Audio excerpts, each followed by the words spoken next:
Have you ever wanted to start your own podcast? I record and publish podcasts on a platform called Spotify for Podcasters, and I absolutely love it. Essentially, you can upload from your phone or computer, and it distributes to every platform that plays podcasts. They support video podcasts, and you can make money on the platform with ads or even podcast subscriptions, something that has made my life so much easier as a podcaster. So if you're interested, I highly recommend you give it a try. You can download the Spotify for Podcast app, or go to spotify.com/podcasters to get started on your podcast today.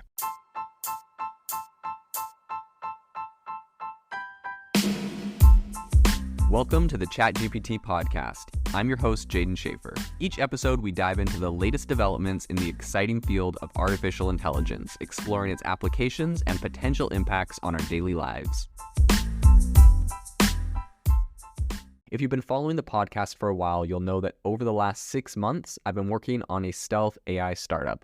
Of the hundreds of projects I've covered, this is the one that I believe has the greatest potential. So today I'm excited to announce AIBox.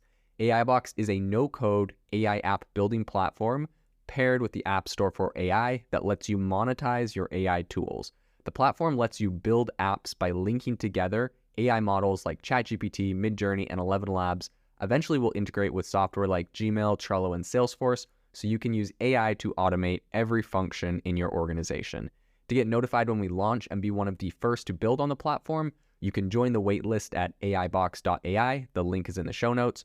We are currently raising a seed round of funding. If you're an investor that is focused on disruptive tech, I'd love to tell you more about the platform. You can reach out to me at jaden@aibox.ai. I'll leave that email in the show notes. Some shocking news has recently come out about humans and our ability to detect if something was written by AI or not.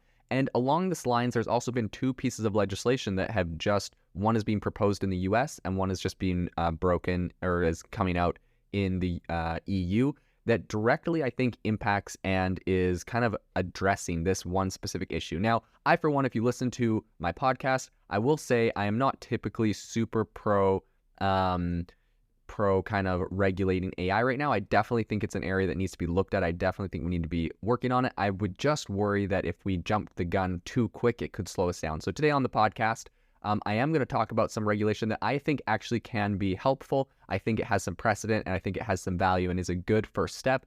And we're going to talk about why this is happening. So I think the first thing to bring up is the fact that a recent report just came out. If you remember, I think back in April, there was a viral game on Twitter called Human or Not. And essentially, it was one of the largest scale Turing tests to date. And it was just essentially assessing people's ability to determine between humans and AI bots. Essentially, in the game, you would have a 2-minute conversation with a bot or a human, and then you'd have to guess if it was human or not. And this resulted in over 1 million conversations, and people's guesses were all analyzed.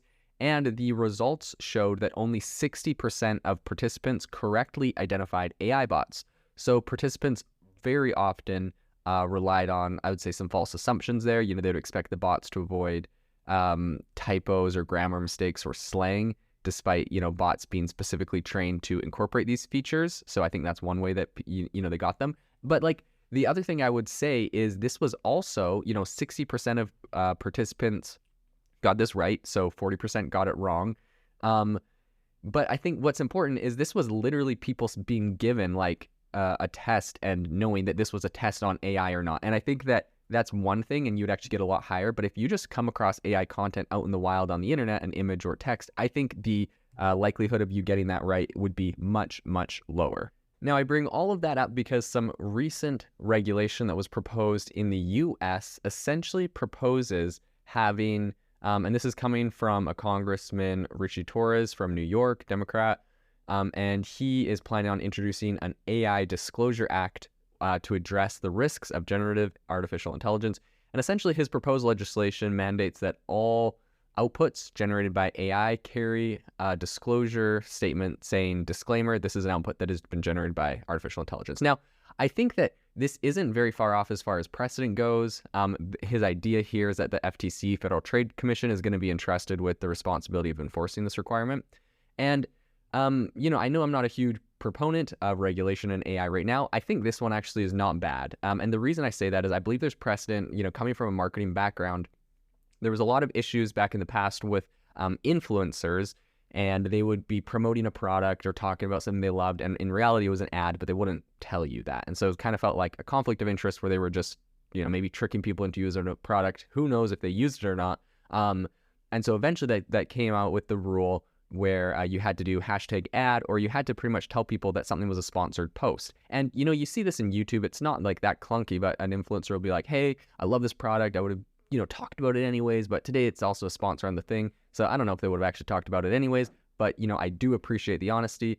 And messing around with the FTC, Federal Trade Commission, is not something a lot of people want to do. So I think that this, putting it in the same kind of ballpark here for, hashtag sponsored ad or hashtag AI generated is going to be a good move. I think, if you just want people to know, if you don't want to worry about viral content going viral where people don't know it's written by AI. I've already seen, like, on Twitter, in the Twitter comments, when people are arguing one way or another politically, it's very prone for people to, like, start showing proof of, like, a person being bad, and they're showing, like, all these AI generated images, and people are arguing about them. Some people are being tricked by them. I just think it's A, obviously ridiculous. Like, why does that need to exist? But B, it is, some people are using it deceitfully, intentionally.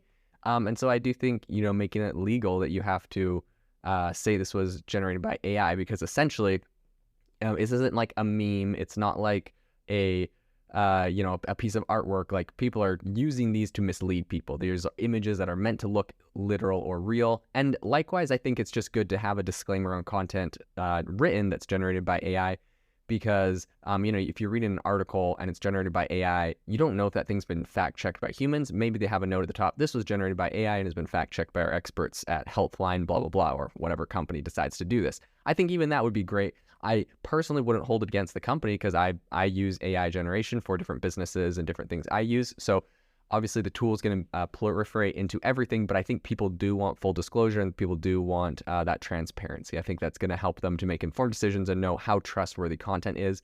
And so, yeah, personally, I'm actually all for this proposal. I think that this was a good move from Torres and his office. Now, have I read the bill? No. Did they slip sneaky things in there that might be bad, or, like, on the face, this might look like a good idea, but there's other stuff in there? Yes. I mean, that's politics. I see that all the time from Republicans and Democrats, both sides, where they'll propose a bill and there's, this is the idea of the bill, but there's sneaky stuff in there. So I can't say I specifically, I guess, endorse this bill without reading it, but conceptually, I think that is a good concept. And so it's left to be said how that gets litigated and if that gets passed.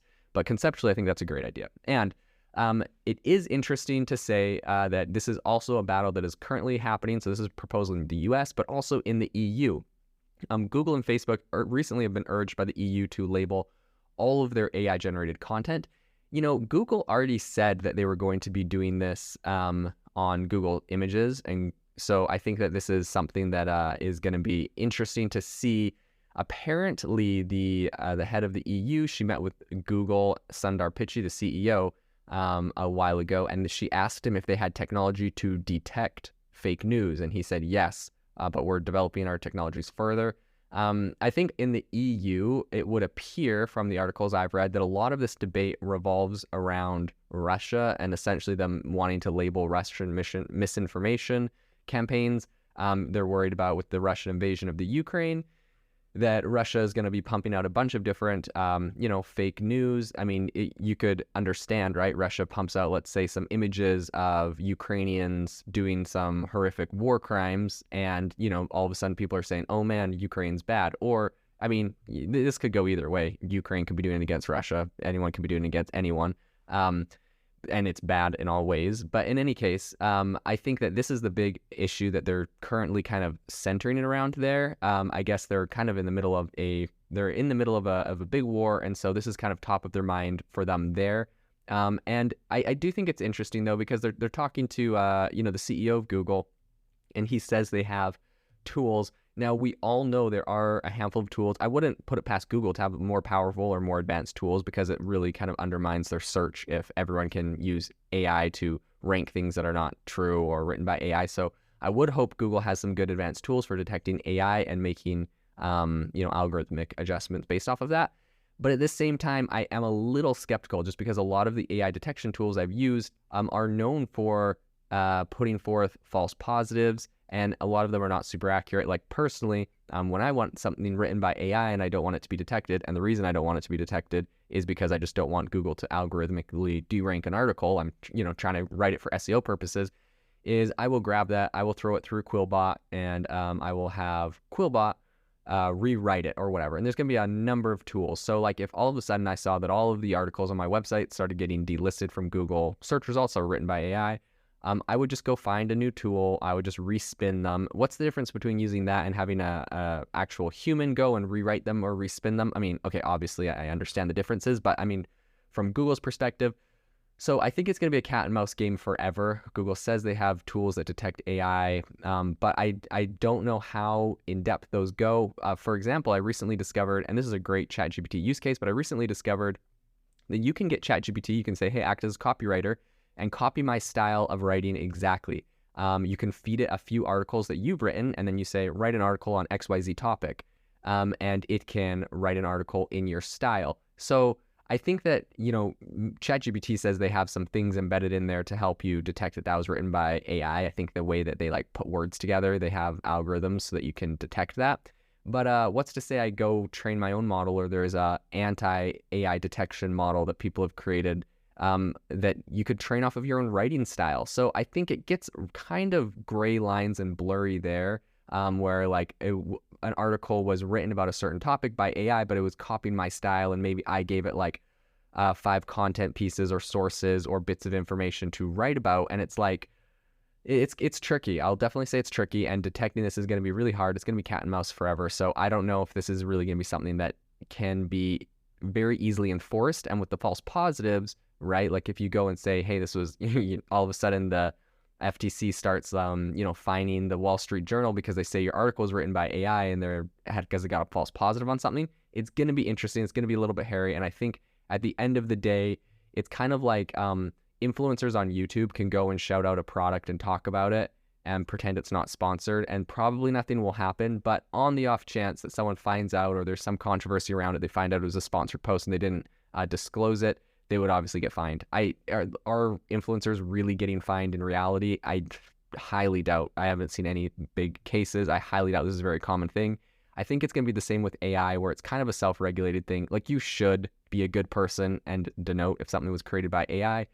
Enforcing it will be pretty tricky. So it's going to be interesting to see if there is actually any kind of credence to this, if there's going to be actually application, and if this is actually taken or implemented. But conceptually, I think it's a good idea, because transparency, in my opinion, is always the best option. So this is going to be an interesting area to continue to follow. If you are looking for an innovative and creative community of people using ChatGPT, you need to join our ChatGPT creators community. I'll drop a link in the description to this podcast. We'd love to see you there, where we share tips and tricks of what is working in ChatGPT. It's a lot easier than a podcast, as you can see screenshots, you can share and comment on things that are currently working. So if this sounds interesting to you, check out the link in the comment. We'd love to have you in the community.